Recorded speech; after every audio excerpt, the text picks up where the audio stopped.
কল্পনা করুন যদি আপনার বক্তব্য তুলে ধরার জন্য আপনাকে কোনো যুক্তিতে জিততে না হতো। আপনাকে কখনো কারোর উপর চিৎকার করার প্রয়োজন হতো না। অন্যদের অপমান করার বা তাদের চুপ করানোর জন্য বল প্রয়োগ করার প্রয়োজন হতো না। তবুও লোকেরা আপনার কথাগুলিকে গুরুত্ব সহকারে নিয়েছিল। তারা আপনার কথাগুলিকে হালকাভাবে নেয়নি এবং আপনার উপস্থিতিতে তারা স্বয়ংক্রিয়ভাবে তাদের সুর পরিবর্তন করে। কল্পনা করুন যদি অফিসে আপনার নাম উল্লেখ করার সাথে সাথে লোকেরা বলতো, তার সাথে কথা বলুন, তিনি সব কিছু স্পষ্টভাবে দেখেন। পরিবারে যখন কোনো কঠিন সিদ্ধান্ত নেওয়া হয় তখন সকলের চোখ আপনার দিকে ঘুরে যেত। বন্ধুদের মধ্যে আপনি সেই ব্যক্তি হয়ে উঠবেন যার মতামত চূড়ান্ত বলে বিবেচিত হবে। এটি জাদু নয়, এটি বোঝার বিষয়। সুযোগ, আমরা মনে করি পৃথিবী ক্ষমতার উপর চলে। সবচেয়ে উচ্চস্বরে ব্যক্তি জয়ী হয়, সবচেয়ে প্রভাবশালী ব্যক্তি এগিয়ে যায়। কিন্তু সত্যটি বিপরীত। আসল প্রভাব শব্দর দ্বারা নয়, ধারাবাহিকতার দ্বারা তৈরি হয়। ইতিহাসে অনেক তরবারি ব্যবহার করা হয়েছে, সেনাবাহিনীর মধ্যে সংঘর্ষ হয়েছে, কিন্তু যারা জনগণের চিন্তাভাবনাকে দাস করে রেখেছে তারাই দীর্ঘকাল ধরে শাসন করতে পেরেছে। আচার্য চাণক্য এই রহস্য বুঝতে পেরেছিলেন। তিনি জানতেন যে কাউকে পরাজিত করার আগে তার চিন্তাভাবনা বুঝতে হবে, তার অগ্রাধিকারগুলি চিনতে হবে, তার ভয় এবং উচ্চাকাঙ্ক্ষা অনুভব করতে হবে। কারণ একজন ব্যক্তিকে জোর করা যেতে পারে, কিন্তু যদি অনুপ্রাণিত করা হয় তবে সে নিজেই এগিয়ে আসে। যখন আপনি অন্য ব্যক্তির মানসিকতা পড়তে শিখবেন তখন আপনার আওয়াজ তোলার দরকার নেই, আপনার শান্তভাব প্রভাব হয়ে ওঠে, আপনার আত্মবিশ্বাস বার্তা হয়ে ওঠে। আজ আমি চাণক্য নীতির 10টি গভীর কৌশল শেয়ার করতে যাচ্ছি যা আপনাকে কার্যকর হতে শেখাবে, আক্রমণাত্মক নয়। যাতে আপনি কাউকে দমন না করেন, বরং নিজেকে এত শক্তিশালী করে তুলুন যে কেউ আপনাকে পরাজিত করতে না পারে। নিজেকে হালকা করে নেওয়ার সাহস করো না, কিন্তু মনে রেখো প্রতিটি ক্ষমতার সাথেই দায়িত্ব আসে। প্রভাব এবং শোষণের মধ্যে একটি খুব সূক্ষ্ম রেখা থাকে। জ্ঞানীরা তারাই যারা এই রেখাটি চিনতে পারে এবং অনুসরণ করে। এবং একটি গুরুত্বপূর্ণ বিষয়, এই ভিডিওটি শেষ পর্যন্ত দেখুন, কারণ এখানে প্রতিটি বিন্দু পূর্ববর্তীটির সাথে সংযুক্ত এবং শেষ অংশটি সেই বিন্দুটি প্রকাশ করে যা পুরো চিত্রটি স্পষ্ট করে। যদি আপনি এটি মাঝপথে ছেড়ে দেন তাহলে গল্পটি অসম্পূর্ণ থাকবে এবং অসম্পূর্ণ বোধগম্যতা কখনোই পূর্ণ সুবিধা বয়ে আনবে না। তাই নিজেকে একটু সময় দিন, ধৈর্য ধরো, বিশ্বাস করো। শেষ পর্যন্ত তোমার চিন্তাভাবনা কখনোই একই রকম হবে না। তাহলে শুরু করা যাক। 1 নম্বর কৌশল, নিজেকে গোপনীয়তার আবরণে ঢেকে ফেলো। নিজেকে সম্পূর্ণরূপে প্রকাশ করো না। তুমি কি কখনো লক্ষ্য করেছ যে ব্যক্তি তাদের প্রতিটি পরিকল্পনা, প্রতিটি আবেগ, প্রতিটি দুর্বলতা তাৎক্ষণিকভাবে প্রকাশ করে সে ধীরে ধীরে অনুমানযোগ্য হয়ে ওঠে। মানুষ তাদের পরবর্তী পদক্ষেপ বুঝতে পারে, তারা কিভাবে প্রতিক্রিয়া করবে, কি তাদের খুশি করবে, কি তাদের ভেঙে ফেলবে। আর যখনই একজন ব্যক্তি ভবিষ্যৎবাণীযোগ্য হয়ে ওঠে তখনই তার প্রভাব কমে যায়। কৌশলের একটি মৌলিক নীতি হল অনিশ্চয়তা। এর অর্থ প্রতারণা নয়, বরং ভারসাম্যপূর্ণ স্বচ্ছতা। সবাইকে সব কিছু বলা জরুরি নয়, প্রতিটি পরিকল্পনা ঘোষণা করাও জরুরি নয়। যখন লোকেরা আপনার পরবর্তী পদক্ষেপ পুরোপুরি বুঝতে পারে না তখন তারা আপনাকে হালকাভাবে নেয় না, তারা সতর্ক থাকে। মানসিকভাবে লোকেরা রহস্যের প্রতি আকৃষ্ট হয়। যে ব্যক্তি শান্ত, অন্যদের মধ্যে উপস্থিত কিন্তু তাদের ব্যক্তিগত জগৎকে সীমাবদ্ধ রাখে, সে আরও বেশি সম্মানের দাবিদার, কারণ এটি কৌতূহল জাগিয়ে তোলে, পরচর্চা নয়। আপনি যদি ক্রমাগত আপনার সমস্যাগুলি সকলের সাথে ভাগ করেন তাহলে লোকেরা হয় সহানুভূতিশীল হবে অথবা নিজেদের দূরে সরিয়ে রাখবে। কিন্তু যদি আপনি নিজেরাই আপনার চ্যালেঞ্জগুলি মোকাবিলা করেন এবং ফলাফল অর্জন করেন তাহলে আপনি ফলাফল দেখতে পাবেন। যদি তুমি তা দেখাও তাহলে মানুষ তোমার শক্তি চিনবে। মনে রেখো, যদি কোনো বইয়ের পুরো গল্পটি প্রথম পৃষ্ঠায় লেখা থাকে তাহলে কেউ তা পড়তে চাইবে না। তোমার জীবনকে একইভাবে পরিষ্কার রাখো, কিন্তু সম্পূর্ণ উন্মুক্ত নয়, তবেই তোমার উপস্থিতিতে গভীরতা থাকবে। 2য় কৌশল, দুর্বলতার চাবিকাঠি। প্রত্যেক ব্যক্তির একটি লুকানো স্নায়ু থাকে। তুমি কি কখনো ভেবে দেখেছ কেন একই জিনিস কিছু মানুষের উপর জাদুর মতো কাজ করে এবং অন্য কাউকে ক্ষুব্ধ করে? অফিসে তুমি সৎভাবে প্রতিক্রিয়া জানিয়েছিলে, কিন্তু অন্য ব্যক্তি রেগে গিয়েছিল। বাড়িতে তুমি ব্যাখ্যা করার চেষ্টা করেছিলে, কিন্তু তা উল্টো হয়ে গিয়েছিল। সত্যি কথা বলতে, সমস্যাটা তুমি যা বলেছিলে তা নিয়ে ছিল না। সমস্যাটা ছিল তুমি অন্য ব্যক্তিকে না বুঝেই কথা বলেছিলে। এখানেই বেশিরভাগ মানুষ হেরে যায়। তারা কথার সাথে লড়াই করে, আর খেলাটা মনোবিজ্ঞানের। 2য় কৌশল হল অন্য ব্যক্তির স্নায়ুকে চেপে ধরা। কিন্তু এখানে স্নায়ুকে চাপ দেওয়ার বিষয় নয়, বরং স্নায়ুকে বোঝার বিষয়টি গুরুত্বপূর্ণ। প্রতিটি মানুষেরই গভীর প্রেরণা থাকে। কেউ সম্মানের জন্য ক্ষুধার্ত, কেউ নিরাপত্তা কামনা করে, কেউ প্রশংসায় আনন্দে ভরে যায়, আর কেউ কেবল সত্য এবং যুক্তির ভাষা বোঝে।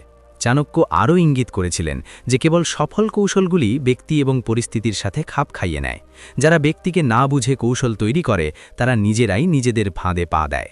মনোবিজ্ঞান বলে যে মানুষ মূলত কিছু গভীর আবেগ দ্বারা চালিত হয়: ইচ্ছা, রাগ, লোভ, অহংকার, ভয় এবং সম্মানের আকাঙ্ক্ষা। যদি তুমি বুঝতে পারো যে অন্য ব্যক্তিটি আসলে, যদি তুমি নিজেকে জিজ্ঞাসা করো তুমি কি চাও, তোমার কথোপকথনের দিক বদলে যায়। উদাহরণস্বরূপ, একজন অহংকারী ব্যক্তিকে সরাসরি চ্যালেঞ্জ করা আগুনে ঘি ঢালার মতো, কিন্তু যদি তুমি তাদের কৃতিত্ব স্বীকার করো এবং তারপর তোমার নিজের কৃতিত্ব যোগ করো, তাহলে সেই ব্যক্তি তোমার কথা শুনতে শুরু করবে। যে ব্যক্তি লোভের দ্বারা নয় বরং সম্মানের দ্বারা অনুপ্রাণিত হয়, তাকে অর্থের দ্বারা নয় স্বীকৃতির কথা বলে জয় করা যায়। আর একজন সত্যিকারের বুদ্ধিমান ব্যক্তির তোষামদের দ্বারা নয়, স্পষ্ট এবং যুক্তিসঙ্গত যোগাযোগের প্রয়োজন। ভুল তখনই হয় যখন আমরা সকলের সাথে একই আচরণ করি। আমরা মনে করি আমি সত্য বলছি, তাহলে অন্য ব্যক্তি কেন রেগে গেল? কারণ সত্য সময়, ব্যক্তি এবং পদ্ধতি অনুসারে বলা হয়। যদি আপনি একজন অহংকারী ব্যক্তিকে কঠোর সত্য বলেন, তাহলে তারা আপনাকে শত্রু মনে করবে। যদি আপনি একজন অনিরাপদ ব্যক্তির দুর্বলতা তুলে ধরেন, তাহলে তারা আত্মরক্ষামূলক হয়ে উঠবে। না বুঝে প্রতিক্রিয়া দেখানো অন্ধকারে তীর মারার মতো। কখনো কখনো আপনি লক্ষ্যবস্তুতে আঘাত করবেন, কিন্তু বেশিরভাগ সময় আপনিই হবেন যিনি আহত হবেন। আসল শক্তি কাউকে ঠুং ঠুং শব্দে আঘাত করার মধ্যে নয়, বরং তাদের পড়ার মধ্যে নিহিত। যখন আপনি মানুষের প্রেরণা বোঝেন, তখন আপনার চিৎকার করার দরকার নেই। আপনি আপনার বক্তব্য এমনভাবে উপস্থাপন করেন যাতে অন্য ব্যক্তি সম্মানিত বোধ করে। এটি প্রকৃত প্রভাব। যেখানে অন্য ব্যক্তি মনে করে যে সিদ্ধান্তটি তাদের, অন্যদিকে দিক নির্দেশনা আপনার দ্বারা নির্ধারিত হয়, এবং এই সব প্রতারণা ছাড়াই কেবল বোধগম্যতা এবং কৌশলের মাধ্যমে। মনে রাখবেন, যে ব্যক্তি মানুষের দুর্বলতা খুঁজে পায় সে অল্প সময়ের জন্য জিততে পারে, কিন্তু যে ব্যক্তি তাদের প্রেরণা বোঝে সে দীর্ঘমেয়াদী নেতৃত্ব দেয়। প্রশ্ন হলো, আপনি কি কেবল তর্ক জিততে চান নাকি মানুষের বিশ্বাসও অর্জন করতে চান? কারণ এখানেই খেলা বদলে যায়। বন্ধুরা, যদি এই ভিডিওতে তোমার একটুও আগ্রহ থাকে অথবা একটু ভাবনা চিন্তাও হয়, তাহলে এখনই একটা ছোট্ট কাজ করো। ভিডিওটি লাইক করো, চ্যানেলটি সাবস্ক্রাইব করো এবং একটা মন্তব্য করতে ভুলো না।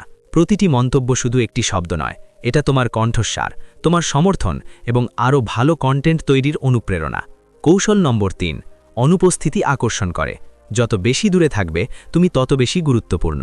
তুমি কি কখনো বুঝতে পেরেছ যে যখন তুমি সবসময় উপলব্ধ থাকো তখন তুমিই সবচেয়ে বেশি উপেক্ষিত হও? তুমি তাৎক্ষণিকভাবে উত্তর দাও, তাৎক্ষণিকভাবে কলের উত্তর দাও এবং সব কিছুতে হ্যাঁ বলো, কিন্তু যখন তোমার প্রয়োজন হয় তখন মানুষ বলে আমি এখন ব্যস্ত। সত্যিটা কঠোর। পৃথিবী তাদের মূল্য দেয় যারা সব সময় হাতের নাগালে থাকে না। যারা সব সময় উপলব্ধ থাকে তারা ধীরে ধীরে অগ্রাধিকার নয়, বিকল্প হয়ে ওঠে। কৌশল নম্বর 1, অদৃশ্যতার শক্তি। এটাকে হালকাভাবে নিও না। যদি তুমি তোমার সম্মান বাড়াতে চাও, যদি পারো তোমার অস্তিত্বের মূল্য বুঝতে পারো। মানুষের মন একটি গভীর মনস্তাত্ত্বিক নীতির ওপর কাজ করে, অভাবের নীতি। যা দুর্লভ তা মূল্যবান। জল সর্বব্যাপী, তাই এটি সস্তা। হীরে বিরল, তাই তারা অমূল্য। কল্পনা করো, যদি সোনা রাস্তায় নুড়ির পাথরের মতো পড়ে থাকত, তাহলে কেউ কি তা নিরাপদে রাখত? একেবারেই নয়। একই নীতি তোমার ব্যক্তিত্বের ক্ষেত্রেও প্রযোজ্য। এটা ঘটে যখন তুমি সবসময় উপলব্ধ থাকো, তখন লোকেরা তোমাকে হালকাভাবে নিতে শুরু করে। তোমার বার্তা পৌঁছতে দেরি হবে, তোমার কথাবার্তায় বাধা আসবে, তোমার উপস্থিতি স্বাভাবিক বলে বিবেচিত হবে, এবং তারপর একদিন তুমি ভাববে কেন আমার কথার মূল্য দেওয়া হচ্ছে না। কারণটা সহজ, তুমি নিজের মূল্য কমিয়ে ফেলেছ। সম্মান চাওয়া থেকে অর্জন করা যায় না, এটা আচরণ থেকে অর্জন করা হয়, আর আচরণ শুরু হয় সীমানা নির্ধারণের মাধ্যমে। চাণক্য আরও উল্লেখ করেছেন যে সোজা হয়ে থাকা গাছগুলোই প্রথমে কেটে ফেলা হয়। এর অর্থ বোকা হওয়া নয়, বরং যথেষ্ট বুদ্ধিমান হওয়া, যে সবার জন্য জিনিসপত্র সহজ করে না দেওয়া। আপনাকে প্রতিটি আমন্ত্রণ গ্রহণ করতে হবে না, আপনাকে প্রতিটি তর্কবিতর্কে ঝাঁপিয়ে পড়তে হবে না, আপনাকে প্রতিটি কলের সাথে সাথে উত্তর দিতে হবে না। যখন তুমি মাঝে মাঝে পিছু হটো, যখন তুমি তোমার শক্তি সঞ্চয় করো, তখন মানুষ তোমার অনুপস্থিতি বুঝতে পারে, আর সেই অনুভূতিই তোমার আসল শক্তি। কিন্তু মনে রেখো, অদৃশ্য থাকা কোনো খেলা নয়, এটি একটি ভারসাম্য। এটি অসন্তুষ্টি দেখানোর উপায় নয়, বরং অধিকার দেওয়ার একটি উপায়। এটি করার উপায় এটি: যখন আপনি আপনার সময় এবং মনোযোগের মূল্য বুঝতে শুরু করেন, তখন পৃথিবীও এটি বুঝতে শুরু করে। যখন আপনি সর্বদা উপলব্ধ থাকেন না তখন আপনার হ্যাঁয়ের মূল্য বৃদ্ধি পায়। লোকেরা ভাবতে শুরু করে যে যদি কেউ তাদের সময় দিয়ে থাকে তবে তারা অবশ্যই গুরুত্বপূর্ণ। মনে রাখবেন, দিনের বেলায় তারা থাকে কিন্তু রাতে দৃশ্যমান হয়। একইভাবে আপনার মূল্য তখনই উজ্জ্বল হবে যখন আপনি নিজেকে ক্রমাগত বাইরে রাখার পরিবর্তে সঠিক মুহূর্তের জন্য অপেক্ষা করতে শিখবেন। প্রশ্ন হল, আপনি কি সর্বদা উপলব্ধ থাকার মাধ্যমে সাধারণ থাকবেন, নাকি আপনি আপনার উপস্থিতিকে এত মূল্যবান করে তুলবেন যে লোকেরা আপনার সময়কে সম্মান করবে? সিদ্ধান্ত আপনার। পয়েন্ট নাম্বার 4, আপনি যা দেন তার চেয়ে বেশি দেওয়ার আসল গণিত। আপনি যা দেন তার চেয়ে কম দেওয়ার নীতিটি মানুষের আচরণের একটি গভীর সত্য বোঝার মধ্যে নিহিত। মানুষ যা অর্জন করতে চেষ্টা করে তা বেশি মূল্য দেয়। যখন সবকিছু সহজেই, তাৎক্ষণিক এবং কোনো ভারসাম্য ছাড়াই থাকে তখন এর প্রভাব ধীরে ধীরে হ্রাস পায়। এই নীতিটি কেবল অর্থ বা বস্তুর ক্ষেত্রেই নয়, আবেগ, সময়, মনোযোগ এবং প্রাপ্যতার ক্ষেত্রেও প্রযোজ্য। আপনি যদি সর্বদা কারোর জন্য থাকেন তাহলে আপনি প্রতিবারই প্রথমে আপোস করেন। যদি তুমি স্বয়ংক্রিয়ভাবে প্রতিটি সমস্যার সমাধান তৈরি করে ফেলো তাহলে অন্য ব্যক্তি অবচেতনভাবেই তোমার প্রচেষ্টাকে হালকাভাবে নিতে শুরু করবে। আর যখন কিছু সাধারণ হয়ে ওঠে তখন তার স্বাতান্ত্রিকতা ম্লান হতে শুরু করে। মনোবিজ্ঞান প্রকাশ করে যে সুখ কেবল ফলাফল থেকেই নয়, বরং সেই ফলাফলের সম্ভাবনা এবং তার দিকে এগিয়ে যাওয়ার প্রক্রিয়া থেকেও উদ্ভূত হয়। ডোপামিন, প্রেরণা এবং উত্তেজনার সাথে যুক্ত রাসায়নিক, প্রায়ই আশার সাথে আরও সক্রিয় হয়। এই কারণেই একটি লক্ষ্য অর্জনের যাত্রা আমাদের বাঁচিয়ে রাখে।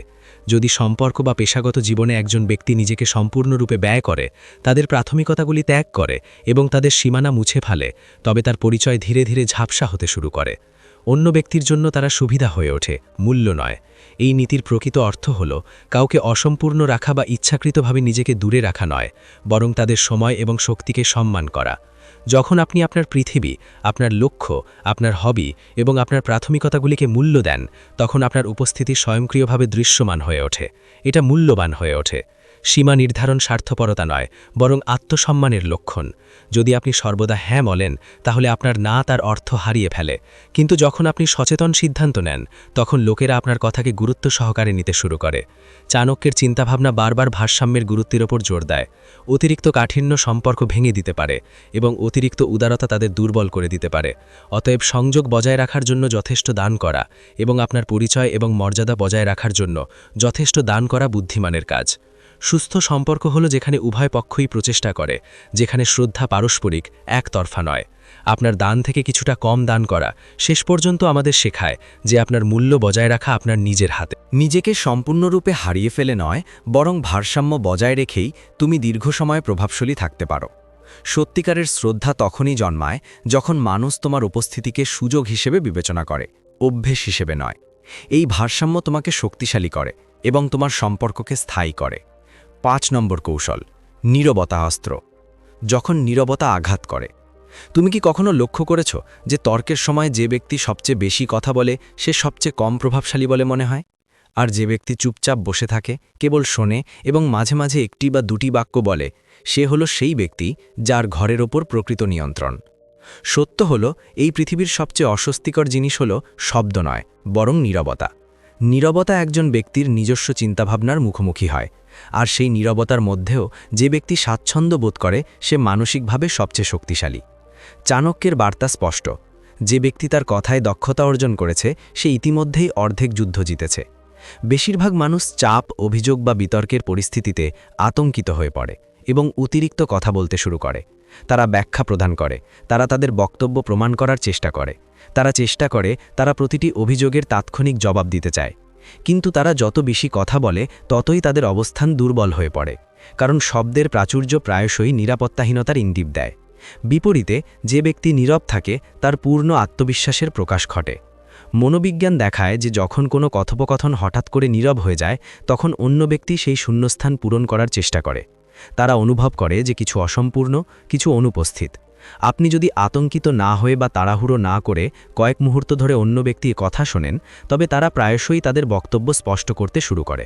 কখনো কখনো তারা প্রয়োজনের চেয়েও বেশি কথা বলে। এটি কোনো কৌশল নয়, বরং ধৈর্য এবং সংযমের শিল্প। কথা বলার চেয়ে শোনা আরও শক্তিশালী হতে পারে। নীরবতা মানে সর্বদা নীরব থাকা নয়। নীরবতা মানে চিন্তাভাবনা করার পরে কথা বলা। আপনার কথাগুলিকে তুচ্ছ হতে দেবেন না। যখন আপনি প্রতিটি ছোট জিনিসের প্রতি প্রতিক্রিয়া দেখানো বন্ধ করেন, তখন লোকেরা আপনার প্রতিক্রিয়াকে মূল্য দিতে শুরু করে। আপনার হ্যাঁ এবং না উভয়ই ওজন বাড়িয়ে তোলে। যে ব্যক্তি সর্বদা কথা বলে সে ভিড়ের মধ্যে তার কণ্ঠস্বর হারিয়ে যেতে দেখে, কিন্তু সঠিক সময় কথা বলা ব্যক্তির একটা লাইনও কথোপকথনের গতিপথ পরিবর্তন করতে পারে। আপনার জিহ্বা নিয়ন্ত্রণ করা দুর্বলতা নয়, বরং একটি শিষ্টাচার। তর্ক জেতার চেয়ে শ্রদ্ধা বজায় রাখা বেশি গুরুত্বপূর্ণ। কখনো কখনো সবচেয়ে কার্যকর প্রতিক্রিয়া হল কথা নয়, বরং শান্ত আত্মবিশ্বাস। যখন আপনি উত্তেজনা এবং আগ্রাসন ছাড়াই শান্ত থাকতে শেখেন, তখনই আপনার উপস্থিতি প্রভাব ফেলে। এবং মনে রাখবেন, আসল শক্তি সেই ব্যক্তির মধ্যে থাকে না যে সবচেয়ে বেশি কথা বলে, বরং সেই ব্যক্তির মধ্যে থাকে যে কখন কথা বলতে হবে এবং কখন নীরব থাকতে হবে তা জানে। কৌশল নম্বর 6, নম্রতা বোকামি নয়, মূল পরিকল্পনাকারী। আসল খেলাটি ভেতর থেকে আসে। আপনি কি কখনো লক্ষ্য করেছেন যে আপনি যেই মুহূর্তে কারো সামনে নিজেকে অতিরিক্ত পরিশ্রম করেন, পরিবেশ বদলে যায়? অন্য ব্যক্তি হয় চুপ করে যায়, তর্ক বিতর্কে জড়িয়ে পড়ে, অথবা এমনকি অভ্যন্তরীণভাবে আপনাকে একটি চ্যালেঞ্জ হিসেবে উপলব্ধি করতে শুরু করে। মানুষের অহংকার খুবই ভঙ্গুর।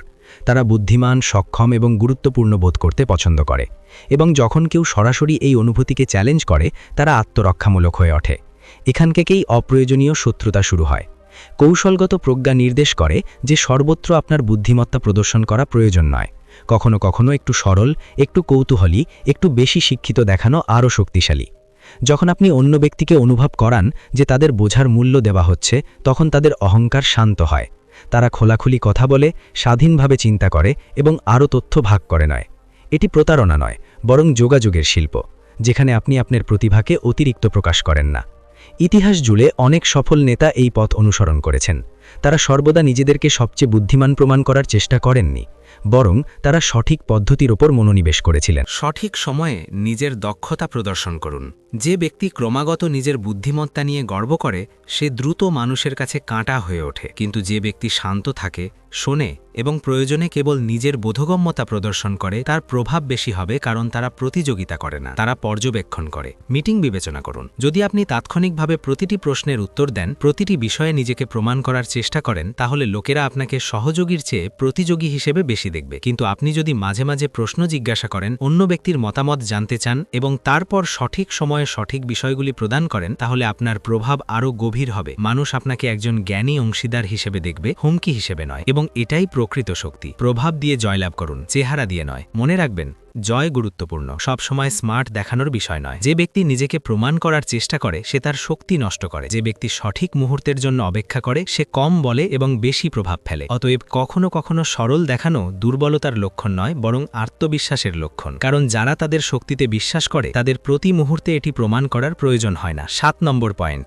সবাই যখন ঐক্যবদ্ধ থাকে, তখন আপনি কিভাবে ভিন্নভাবে চিন্তা করতে পারেন। আপনি কি কখনো অনুভব করেছেন যে আপনার অফিস, পরিবার বা বন্ধুত্বপূর্ণ গোষ্ঠীর পরিবেশ যখনই আপনার বিরুদ্ধে যেতে শুরু করে, তখনই আপনার আত্মবিশ্বাস টলতে শুরু করে? 2 বা 3 জন লোক নিজেদের মধ্যে ফিসফিস করে কথা বলতে শোনা যায়, কোনো সভায় আপনাকে বাধা দেওয়া হয়, অথবা পরিবারে আপনার সিদ্ধান্ত নিয়ে প্রশ্ন তোলা হয়। সেই সময়ে সবচেয়ে বড় ভুল কি? সরাসরি সংঘর্ষে ঝাঁপিয়ে পড়ুন। কারণ যখন একটি ঐক্যবদ্ধ গোষ্ঠী আপনার সামনে দাঁড়ায়, তখন আবেগগত প্রতিক্রিয়া প্রায়শই আপনাকে আরও দুর্বল করে তোলে। ইতিহাস এবং রাজনীতি আমাদের একটি গভীর শিক্ষা দেয়। যে কোনো গোষ্ঠীর সবচেয়ে বড় শক্তি হল তার ঐক্য, এবং এটি তার সবচেয়ে বড় দুর্বলতাও। কিন্তু একজন জ্ঞানী ব্যক্তি সেই ঐক্য ভাঙার চেষ্টা করেন না, বরং এটি কিভাবে তৈরি হয়েছিল তা বোঝার চেষ্টা করেন। প্রায়শই পারস্পরিক বিশ্বাস, ভাগ করা স্বার্থ বা ভুল বোঝাবুঝির কারণে গোষ্ঠী তৈরি হয়। আপনি যদি তাড়াহুড়ো করে অভিযোগ করেন বা অন্যদের উস্কানি দেওয়া শুরু করেন, তাহলে আপনি আপনার বিশ্বাসযোগ্যতা হারাবেন। কিন্তু আপনি যদি শান্ত থাকেন এবং প্রতিটি ব্যক্তির সাথে পৃথকভাবে যোগাযোগ করেন, তাহলে আপনি তা করতে পারেন। আপনি যদি তাদের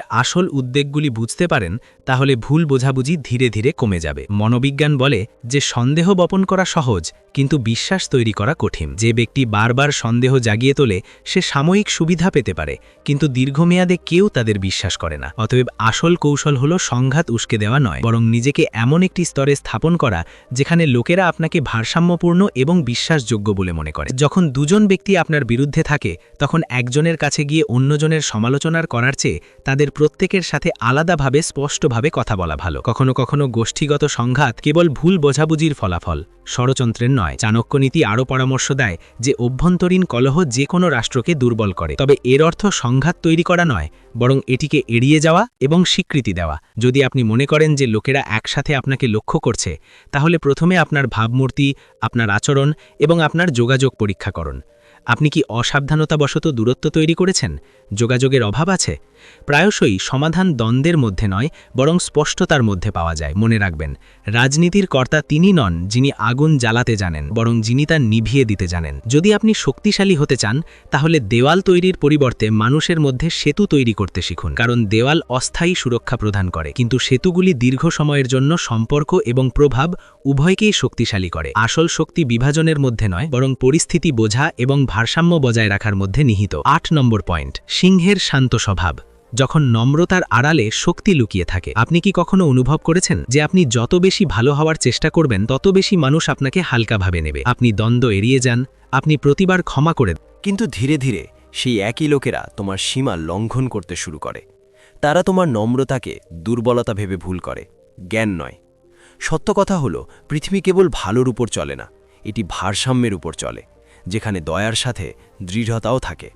চাণক্যের পরামর্শ ছিল যে কেউ যেন তাদের শক্তি লুকিয়ে না রাখে, এমনকি যদি তারা সবসময় তা ব্যবহার না করে। এর অর্থ এই নয় যে সর্বদা রাগ করা, বরং মানুষের তাদের সীমা জানা উচিত। যদি কেউ নিশ্চিত হয় যে তুমি প্রতিক্রিয়া জানাবে না, তাহলে তারা বারবার একই ভুল করবে। কিন্তু যদি তারা জানে যে তুমি শান্ত কিন্তু দুর্বল নও, তাহলে তারা হিসাব নিকাশ করে পদক্ষেপ নেবে। মূলবিজ্ঞান দেখায় যে সম্মান দুটি জিনিস থেকে আসে: বিশ্বাসযোগ্যতা এবং সীমানা। যদি তুমি সবকিছু উপহাস করো, প্রতিটি অপমানকে কিছুই না বলে উড়িয়ে দাও, তাহলে তোমার কথা ধীরে ধীরে ওজন কমবে। কিন্তু যখন তুমি শান্তভাবে, স্পষ্টভাবে এবং আক্রমণাত্মকভাবে বলো যে কিছু অগ্রহণযোগ্য, তখন অন্য ব্যক্তি তোমাকে ভিন্নভাবে দেখতে শুরু করে। এটা ভয় নয়, এটা স্পষ্টতা, এটা প্রতিশোধ নয়। তুমি তোমার রাগ দমন করো এবং মনে করো শান্তি বিরাজ করবে। এটা আত্মসম্মান। দৃঢ়তার অর্থ চিৎকার করা বা হুমকি দেওয়া নয়। এর অর্থ হলো তোমার বক্তব্য স্পষ্টভাবে বলা, অনুপযুক্ত আচরণের সাথে সাথে প্রতিক্রিয়া জানানো এবং দেখানো যে তোমার সীমানা নমনীয় হতে পারে, কিন্তু ভাঙার জন্য নয়। যখন লোকেরা দেখে যে তুমি তোমার মর্যাদা রক্ষা করতে পারো, তখন তোমার দয়াও আরও মূল্যবান হয়ে ওঠে, কারণ তখন তোমার শান্তভাব দুর্বলতা নয়, নিয়ন্ত্রণ বলে মনে হয়। মনে রাখবেন, ক্ষমতা ছাড়া শান্তভাব প্রায়শই উপেক্ষা করা হয়, কিন্তু ক্ষমতা মানে আত্মবিশ্বাস, হিংসা নয়। যদি তুমি ভেতর থেকে শক্তিশালী হও, তাহলে তোমাকে সবসময় রাগ দেখানোর প্রয়োজন হবে না। এটা গুরুত্বপূর্ণ যে মানুষ জানে যে তুমি শান্ত থাকতে পারো, কিন্তু তুমি জানো কিভাবে তোমার নিজের মর্যাদা রক্ষা করতে হয়। এবং যখন তুমি এই ভারসাম্য খুঁজে পাও, তখন সত্যিকারের সম্মানের জন্ম হয়। 9 নম্বর কৌশল, শূন্যের সিংহাসন। তুমি কি কখনো লক্ষ্য করেছ কখন তোমার সবচেয়ে বড় ভুল হয়? যখন তুমি খুব রেগে যাও, যখন তুমি অতিরিক্ত উত্তেজিত হও, যখন তুমি কাউকে হারানোর ভয় পাও, যখন তুমি লোভ বা অহংকারে গ্রাস করো। সত্য হলো, একজন ব্যক্তি বাহ্যিক শক্তির দ্বারা নয়, বরং তাদের নিজস্ব আবেগ দ্বারা পরাজিত হয়। যারা তোমাকে রাগাতে পারে, তারা তোমাকে নিয়ন্ত্রণ করতে পারে। যারা তোমাকে ভয় দেখিয়ে তোমার সিদ্ধান্ত পরিবর্তন করতে বাধ্য করতে পারে, তারা তোমার দিক নির্দেশনা করতে পারে। অতএব প্রকৃত শক্তি আবেগ দূর করার মধ্যে নয়, বরং সেগুলো নিয়ন্ত্রণ করার মধ্যে নিহিত। আবেগগত বিচ্ছিন্নতা মানে পাথর হয়ে যাওয়া নয়, এর অর্থ পরিস্থিতির বাইরে দেখা। যখন তুমি কোনো সম্পর্ক, অর্থ, বিজয় বা পরিচয়কে এতটাই আঁকড়ে ধরে থাকো যে তা হারানোর ভয় তোমাকে আচ্ছন্ন করে ফেলে, তখনই তোমার দুর্বলতা শুরু হয়। ভয় বিচারবুদ্ধিকে ঝাপসা করে দেয়, লোভ যুক্তিকে খেয়ে ফেলে, রাগ ধৈর্যকে পুড়িয়ে ফেলে। কিন্তু ভেতর থেকে স্থিতিশীল ব্যক্তি প্রতিক্রিয়া দেখায় না, তারা প্রতিক্রিয়া জানাতে পছন্দ করে। মনোবিজ্ঞানে একে বলা হয় আবেগগত নিয়ন্ত্রণ এবং কৌশলগত বিচ্ছিন্নতা। এর অর্থ হল, তুমি পরিস্থিতি অনুভব করো কিন্তু তার দাস হও না। যখন একজন ক্রীড়াবিদ মাঠে প্রবেশ করে, তখন তারা জয়ের আকাঙ্ক্ষা করে, কিন্তু পরাজয়ের ভয়ে কাঁপে না। যখন তারা জিতবে, তখন তারা পরবর্তীর জন্য প্রস্তুতি শুরু করবে। যখন তারা হেরে যাবে, তখন তারা বিশ্লেষণ করবে। কোনো নাটকীয়তা নেই। এই মানসিক ভারসাম্যই তাকে এতদিন ধরে এগিয়ে যেতে সাহায্য করে। যদি তুমি প্রতিটি প্রশংসায় আনন্দিত হও এবং প্রতিটি সমালোচনায় ভেঙে পড়ো, তাহলে তোমার দিক নির্দেশনা অন্যদের হাতে চলে যাবে। কিন্তু যদি তুমি এতটাই ভারসাম্যপূর্ণ হও যে প্রশংসা তোমাকে অন্ধ করে না এবং সমালোচনা তোমাকে ভেঙে না ফেলে, তাহলে তোমার কেন্দ্রবিন্দু শক্তিশালী হয়ে ওঠে। তোমার মুখে প্রশান্তি, ভেতরে স্পষ্টতা, এটাই আসল ব্রহ্মাস্ত্র। তোমার ভেতরে সবসময় কি ঘটছে তা পৃথিবীর জানার প্রয়োজন নেই, কিন্তু তোমাকে জানতে হবে কেন এবং কোন দিকে তুমি এগোচ্ছ। মনে রেখো, আবেগ দুর্বলতা নয়, অনিয়ন্ত্রিত আবেগ দুর্বলতা। বিচ্ছিন্নতা মানে পালিয়ে যাওয়া নয়, বরং বন্ধন থেকে মুক্তি। যখন তুমি সুখে ভেসে যাও না বা দুঃখে ডুবে যাও না, তখন তুমি পরিস্থিতির ঊর্ধ্বে উঠে যাও। আর যে ব্যক্তি পরিস্থিতির ঊর্ধ্বে উঠে যায় তার নিয়ন্ত্রণ অনেক বেশি হয়। চিন্তা করতে পারে এমন কাউকে পরাজিত করা অত্যন্ত কঠিন হয়ে পড়ে। এই অবস্থা আপনাকে একজন প্রতিক্রিয়াশীল ব্যক্তি থেকে কৌশলগত ব্যক্তিদের রূপান্তরিত করে, যেখানে আপনি খেলার চালিকা শক্তি হয়ে ওঠেন, এর অংশ নন। পদক্ষেপ নম্বর 10, ধারাবাহিকতার শক্তি। ধীরে ধীরে এগিয়ে যান, কিন্তু থামবেন না। আপনি কি কখনো ভেবে দেখেছেন কিভাবে কিছু মানুষ খুব বেশি শব্দ না করেই এগিয়ে যেতে থাকে? তারা প্রতিদিন সোশ্যাল মিডিয়ায় নিজেদের ঘোষণা করে না, তারা প্রতিটি ছোট সাফল্যের জন্য প্রশংসা খোঁজে না, কিন্তু যখন তারা বছরের পর বছর পিছনে ফিরে তাকায় তখন তারা অনেক এগিয়ে গেছে। ধারাবাহিকতাই তাদের রাজত্ব। বিশ্ব প্রায়শই একটি শক্তিশালী শুরু দেখে মুগ্ধ হয়, কিন্তু আসল খেলা হলো দীর্ঘ পথ পাড়ি দেওয়া। যে ব্যক্তি দুদিন কঠোর পরিশ্রম করে এবং তারপর ক্লান্ত হয়ে হাল ছেড়ে দেয়, তার প্রভাবও ক্ষণস্থায়ী। কিন্তু যে ব্যক্তি প্রতিদিন একটু একটু করে এগিয়ে যায়, সে ধীরে ধীরে এমন একটি চিত্র তৈরি করে যা মানুষ উপেক্ষা করতে পারে না। মনোবিজ্ঞানে একে যৌগিক প্রভাব বলা হয়। ছোট ধারাবাহিক প্রচেষ্টা সময়ের সাথে সাথে বড় ফলাফল বয়ে আনে। যদি তুমি তোমার আচরণ, তোমার সীমানা, তোমার ভাষা এবং তোমার আত্মবিশ্বাসের ধারাবাহিকতা বজায় রাখো, তাহলে মানুষ বুঝতে পারবে যে এটা মেজাজ নয়, এটা তোমার ব্যক্তিত্ব। আর যখন তোমার ব্যক্তিত্ব স্থিতিশীল হয়, তখন সম্মান স্বয়ংক্রিয়ভাবে অনুসরণ করে। মনে রেখো, একদিনের কঠোরতা মানুষকে ভয় দেখাতে পারে, কিন্তু বছরের পর বছর ধরে ধারাবাহিকতা প্রভাবিত করে। প্রভাব তৈরি হয় ধারাবাহিকতার ওপর, চেহারার ওপর নয়। প্রশ্ন হলো, তুমি কি একদিনের জন্য জ্বলতে চাও নাকি জীবনের জন্য স্থির আলো হতে চাও? সিদ্ধান্ত তোমার। তুমি কি একই ব্যক্তি থাকবে যে সবকিছুর প্রতি প্রতিক্রিয়া দেখায়, প্রতিটি তর্কের সাথে জড়িয়ে পড়ে এবং তারপর ভাবো কেন মানুষ এগুলোকে গুরুত্ব সহকারে নেয় না? নাকি তুমি এমন ব্যক্তি হয়ে উঠবে যার উপস্থিতি ভারসাম্য, আত্মবিশ্বাস এবং শ্রদ্ধার প্রতীক? মনে রেখো, প্রভাব তৈরি হয় ব্যক্তিত্বের ওপর, কণ্ঠস্বরের ওপর নয়, এবং ব্যক্তিত্ব রাতারাতি বিকশিত হয় না, বোঝাপড়া এবং অনুশীলনের মাধ্যমে। আজ থেকেই এই কৌশলগুলি নিজের উপর প্রয়োগ করা শুরু করো, অন্যদের ওপর নয়, কারণ সত্যিকারের বিজয় ভেতর থেকেই শুরু হয়, বাইরে থেকে নয়। যদি এই ভিডিওটি তোমার চিন্তাভাবনাকে সামান্যও পরিবর্তন করে থাকে, তাহলে সেখানেই শেষ হতে দিও না। আরও গভীর এবং শক্তিশালী অন্তর্দৃষ্টির জন্য চ্যানেলটি সাবস্ক্রাইব করো। ভিডিওটি লাইক করুন এবং নিচে মন্তব্য করুন এই কৌশলগুলির মধ্যে কোনটি আপনার কাছে সবচেয়ে কার্যকর বলে মনে হয়েছে। মনে রাখবেন, জ্ঞান কেবল প্রয়োগ করলেই শক্তিতে পরিণত হয়। পরবর্তী ভিডিওতে দেখা হবে আরেকটি কৌশল নিয়ে, যা আপনাকে ভিড় থেকে আলাদা করবে।